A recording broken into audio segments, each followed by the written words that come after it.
O fato de um delegado entender muito bem de leis, eu acho que até para fazer o concurso ele tem que ter um curso de direito lá, né? Tem que ter a base jurídica muito boa. Tem que ser bacharel em direito. Isso favorece o policial ou pode ser prejudicial para ele? Porque assim, não sei se todo mundo aqui sabe quantos policiais eu já entrevistei aqui, insatisfeito com a corporação, insatisfeito com o nosso sistema, o nosso Código Penal hoje, a forma com que estão romantizando o criminoso e trazendo o policial como um monstro ali da sociedade que só comete crime.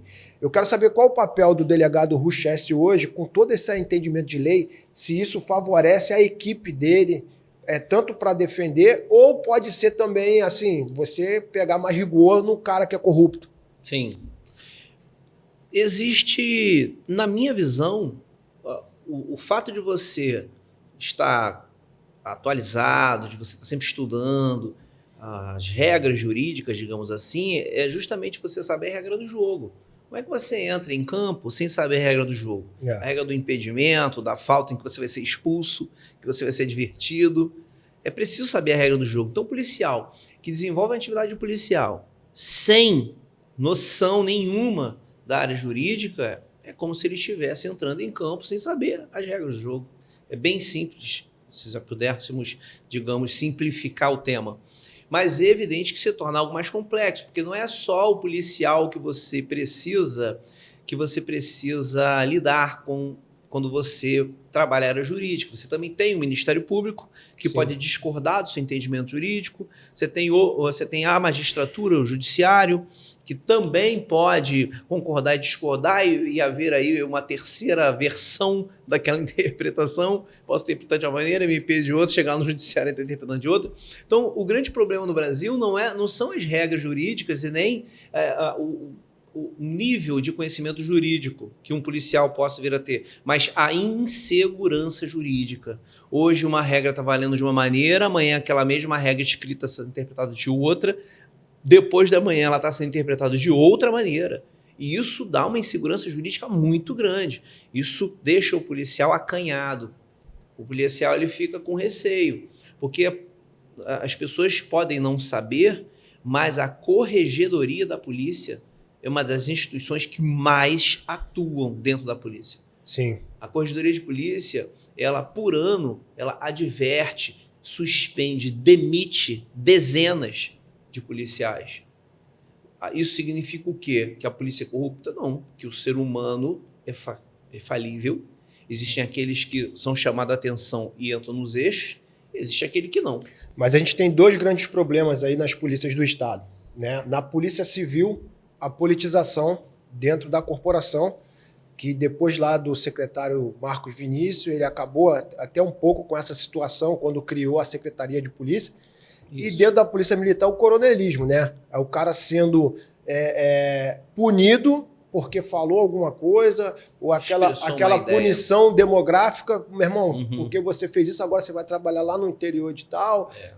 Quando não parte para uma situação onde você vê, tanto da politização quanto do coronelismo, a corrupção no alto escalão da Polícia Militar. Como que você enxerga isso hoje? Como que está sendo combatido isso hoje dentro da polícia? Bom, o enfrentamento da corrupção, o enfrentamento dos desvios funcionais, eles são realizados pela Corregedoria, ela é que tem atribuição para isso. Antigamente existia a Corregedoria Geral Unificada, que era aquela corregedoria como se fosse um controle, fazia um filtro externo das ações da Polícia Civil e da Polícia Militar. Hoje nós não temos isso pela extinção da Secretaria de Segurança. Então nós só temos a Corregedoria da Polícia Civil interna e a Polícia da Polícia Militar. O que me parece que contribui para tudo isso é a falta um pouquinho de autonomia das polícias. Isso talvez tenha sido conquistado por conta das secretarias, apesar disso não gerar, digamos assim, autonomia total, porque a secretaria está ligada ao Estado. A gente teve grande exemplo, o governo do Sérgio Cabral, onde a própria Polícia Civil não podia investigar o cara porque o comando maior era uma indicação dele. Exatamente. Tanto que quando entrou o Itzo, o secretário Marcos Vinícius teve aquele episódio, né, de ele mesmo pedir demissão do cargo porque ele viu que o próprio governador né, era um suspeito, não estou falando condenado nem acusando ninguém, mas era suspeito de estar envolvido na situação. Então, de lá para cá, você acha que isso deu mais autonomia à Polícia Militar? Sim, o fato de você, pelo menos, autonomia para que ela possa dizer o orçamento, orçar o valor do quanto aquela polícia vai custar, de recursos humanos, de recursos materiais, isso pode melhorar a autonomia da polícia na medida em que um governo, ele, digamos, avalize os valores que o orçamento, que são orçados para aquela polícia, que aquela polícia está requerendo. Isso já seria diferente se fosse ligado a uma outra secretaria, Polícia Civil como Polícia Militar, como era antes, Secretaria de Segurança Pública. Sim. O secretário de Segurança ele podia, dependendo da dotação orçamentária, dedicar aquele valor mais para uma polícia, mais para outra, e isso politiza um pouco mais. Sim, não é? Porque a política tem muito a ver com a visibilidade que você possa dar em razão aos eventos, e a Polícia Militar, por ser uma atuação muito mais externa, muito mais de rua, muito mais ostensiva, e era muito comum a gente ver que os orçamentos eram muito mais destinados à Polícia Militar do que à Polícia Civil.